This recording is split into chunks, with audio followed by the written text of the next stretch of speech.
Let me ask you something, and I want you to really think about this. When was the last time you did something that was truly yours?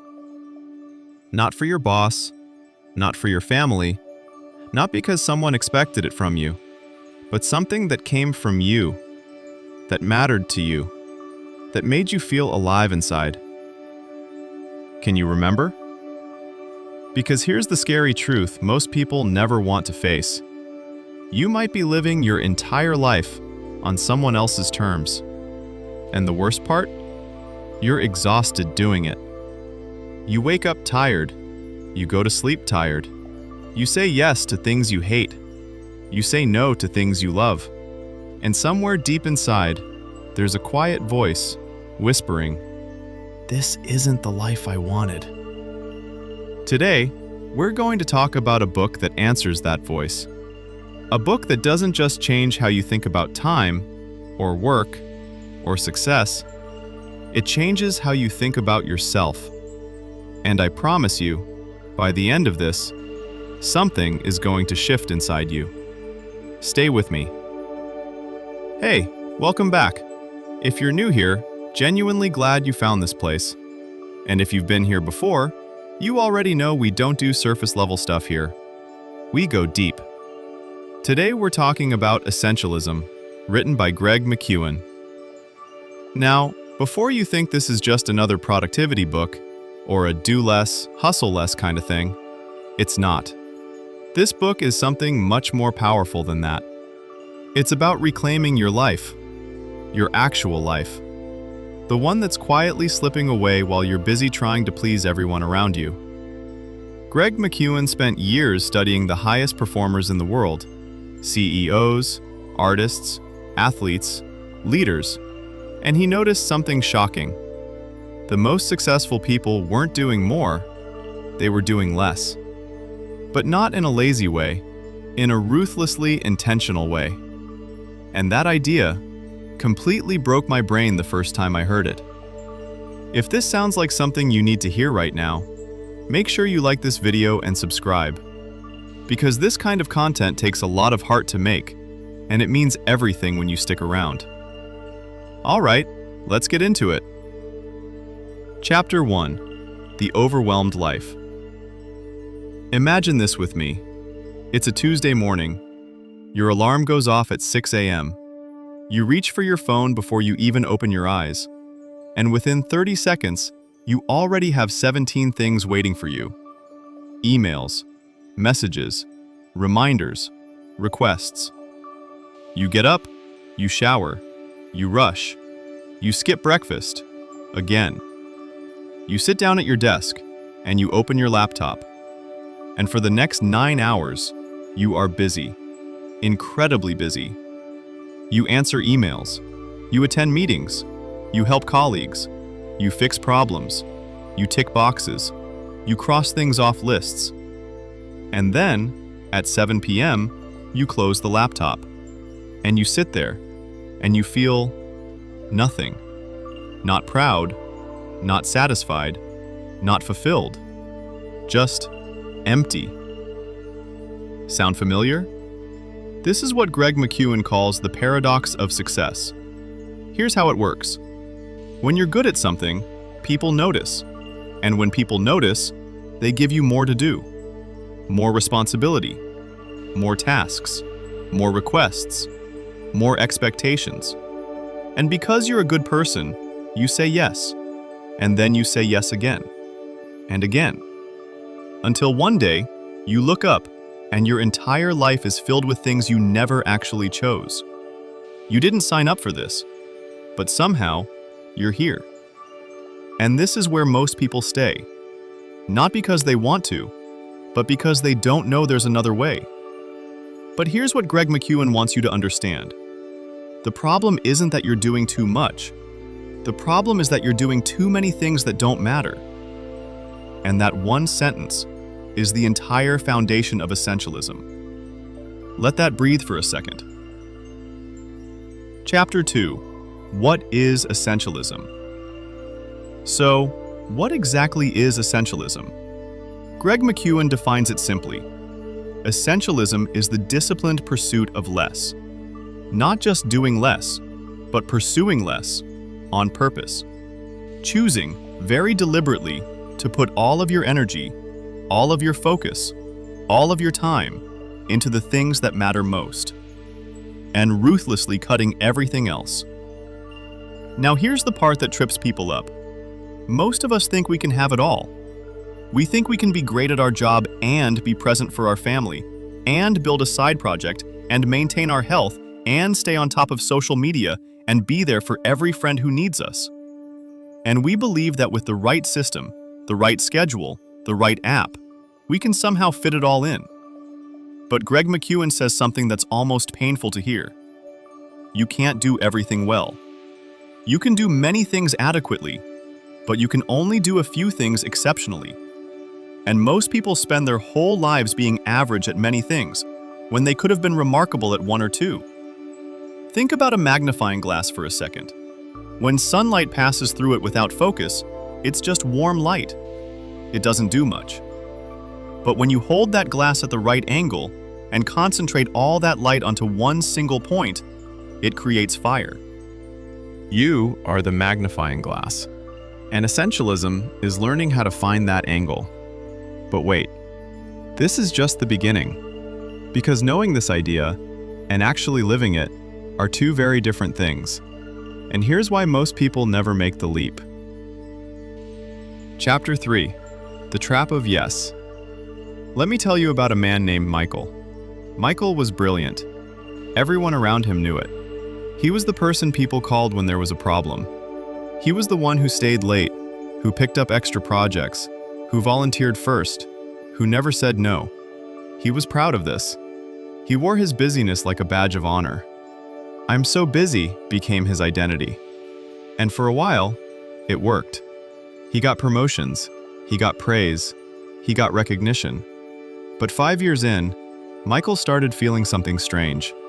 He was more successful than ever on paper, but he felt completely lost.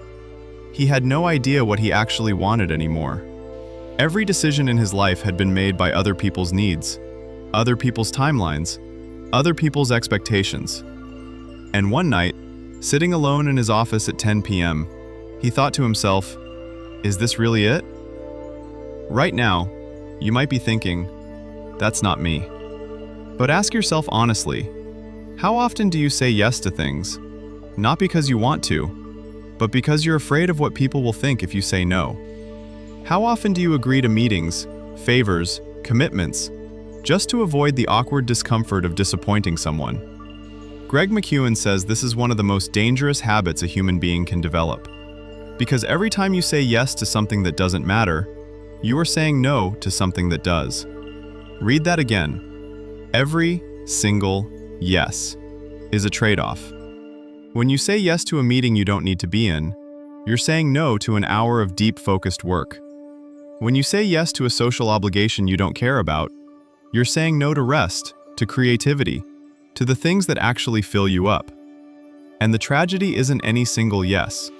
The tragedy is a lifetime of unnecessary yeses that slowly build a life you never wanted. So how do you stop? How do you break the yes trap? Greg McKeown gives us something I think about constantly. He says, if it's not a hell yes, it's a no. Simple. Almost too simple. But think about it. Most of the things you said yes to this week, were they hell yes moments? Or were they, I guess I should, I probably have to, it would be weird if I didn't? Starting today, try this one small practice. Before you say yes to anything, pause. Just 3 seconds. And ask yourself, is this essential? Not, is this good? Not, is this useful? But, is this essential? Is this one of the few things that truly matters to where I'm going? If the answer isn't a loud, clear, confident yes, let it go. Chapter 4: The Power of the Pause. Now here's the part nobody talks about. One of the most radical ideas in this entire book is the idea that doing nothing is sometimes the most productive thing you can do. I know, that sounds crazy. especially in a world that glorifies hustle around the clock. But Greg McKeown talks about the absolute necessity of space: mental space, emotional space, physical space. He talks about how the greatest thinkers in history, Einstein, Newton, Darwin, weren't great because they worked harder than everyone else. They were great because they protected time to think, not to plan, not to execute, just to think. Einstein used to take long walks and let his mind wander. Newton sat under trees.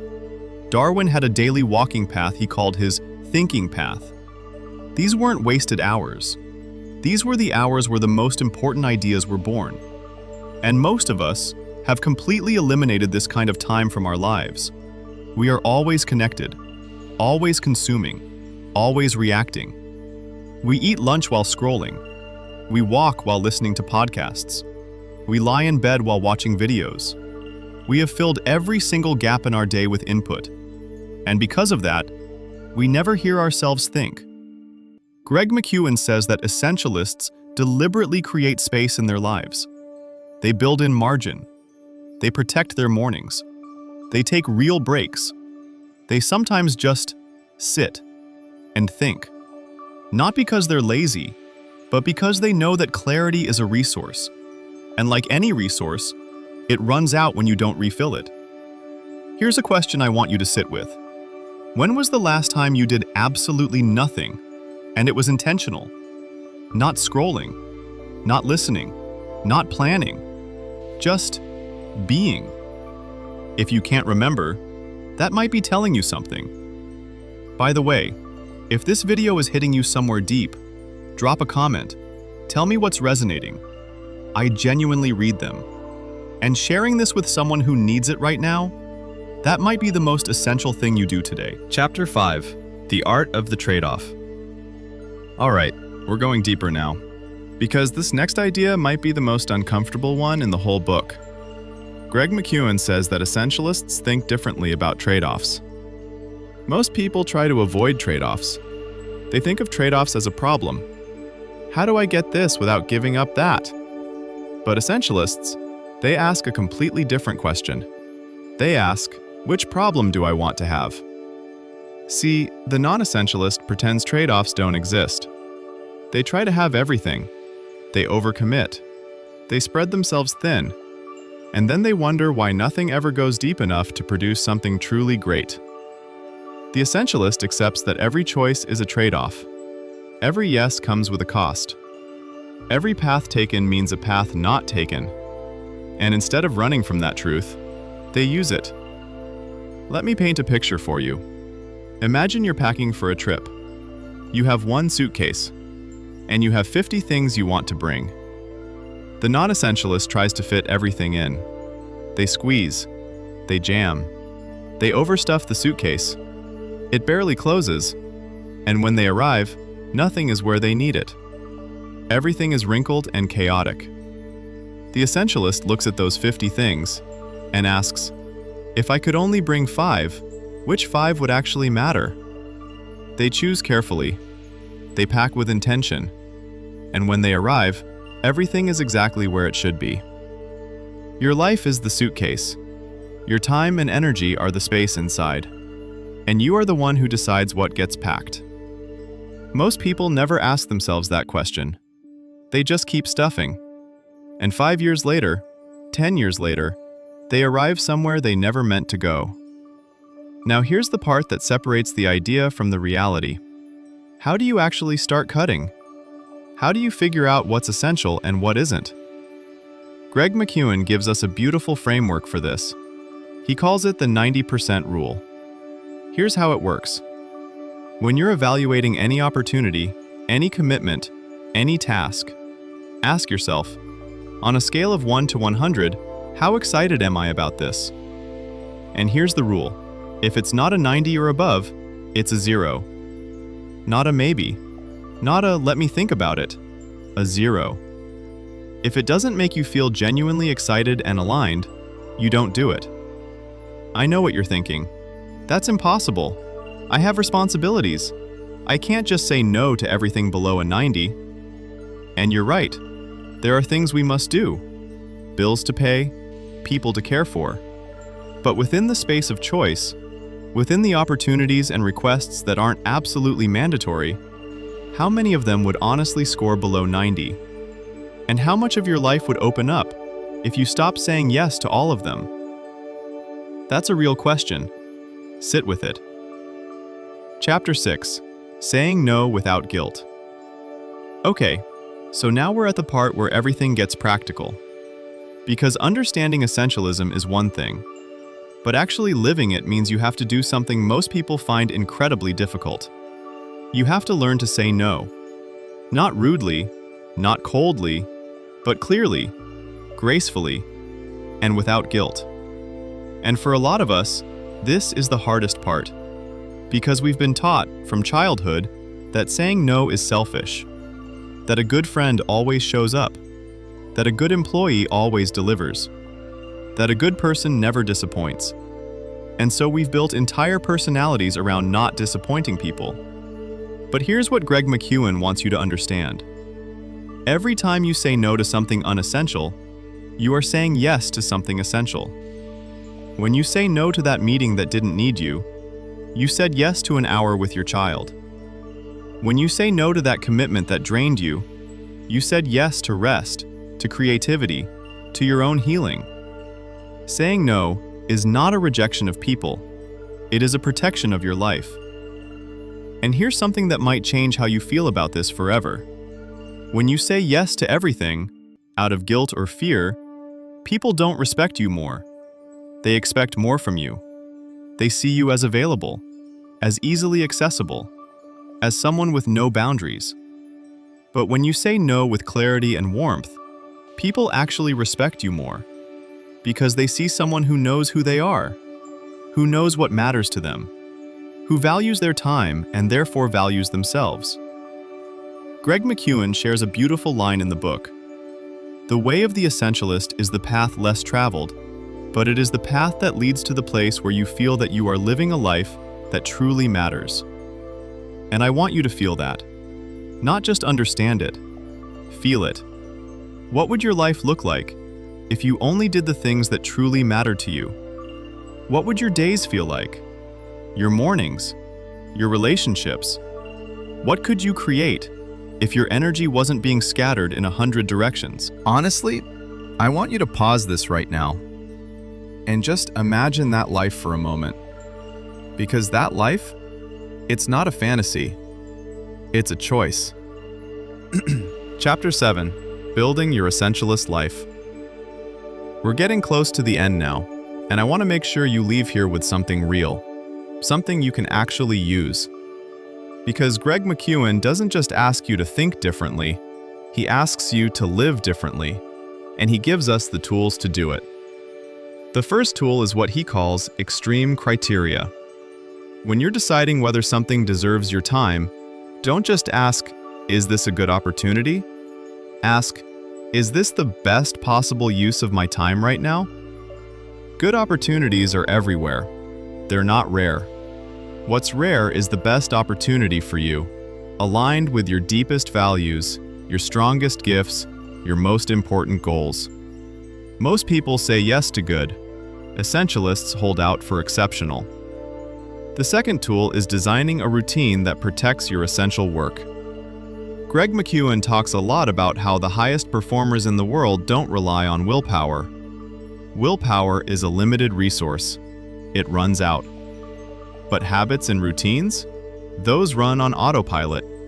So instead of fighting every morning to focus, build a morning that automatically puts you in the right state. Instead of deciding every day what's important, make that decision once, deeply, deliberately, and then build your whole day around protecting it. The essentialist doesn't wake up wondering what to do. The essentialist wakes up knowing. And the third tool, maybe the most important one, is what Greg McKeown calls editing your life. He uses the metaphor of a film editor. A great film editor's job isn't just to include the best scenes, it's to remove everything that isn't the best scene. Even if a scene is beautiful, even if it took months to film, even if everyone involved loves it. If it doesn't serve the story, it gets cut. Your life is the film, and you are the editor. You need to look at what's in your life right now, your commitments, your relationships, your habits, your daily activities, and ask honestly, does this serve my story? Not, is this good? Not, did I used to love this? Does this serve the story I am trying to tell with my life? And the things that don't? Let them go. Not with anger, not with guilt, but with grace, with gratitude for what they were, and with trust that removing them makes space for something more essential. I want to pause here for just a moment, because I genuinely believe someone watching this right now is holding on to something they know deep down isn't serving them anymore. A commitment, a relationship, a habit, a version of yourself that you've outgrown. And maybe this video is the nudge you needed. So I want to ask you, and I mean this honestly, what is the one thing in your life right now that you know, in your gut, you need to let go of? Drop it in the comments. You don't have to explain it. Just say it out loud, even if it's just to yourself. Sometimes naming it is the first step to releasing it. Remember the question I asked you at the very beginning? When was the last time you did something that was truly yours? I want to come back to that now, because essentialism isn't really about doing less work. It's not a productivity hack. It's not about building a simpler schedule. At its deepest level, essentialism is about answering that question. It's about looking at your one wild, irreplaceable, unrepeatable life and deciding, truly deciding, what is this life for? Not what your parents think it's for, not what your culture tells you it's for, not what your Instagram feed makes it look like. What do you believe this life is for? Because here's the truth Greg McKeown leaves us with. You have exactly one life. Not a practice run, not a rough draft. This is it. And every single day, you are either living that life by design or by default. Either you are choosing what goes in your one suitcase, or you are letting everyone else pack it for you. And maybe for a long time, you let other people pack it. Maybe you didn't know you had a choice. Maybe you were afraid of what it would mean to choose for yourself. But now you know, and that knowing changes everything. The Essentialist doesn't wait for life to get less busy. They make it less busy. They don't wait for permission to matter. They decide they matter.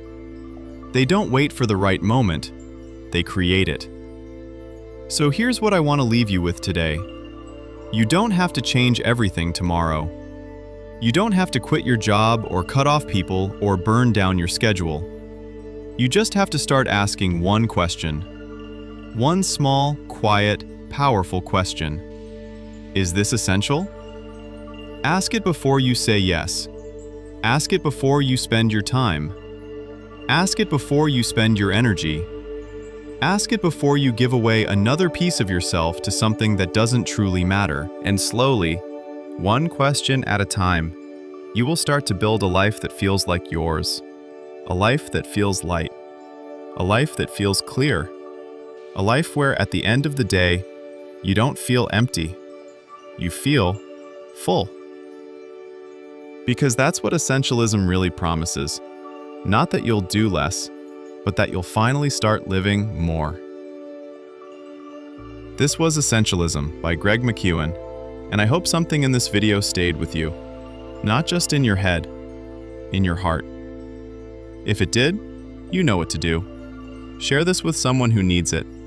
Leave a comment, and if you're not subscribed yet, this is your sign, because we're just getting started. Take care of yourself, and remember, your life is not a to-do list. It's a story. Make it one worth telling.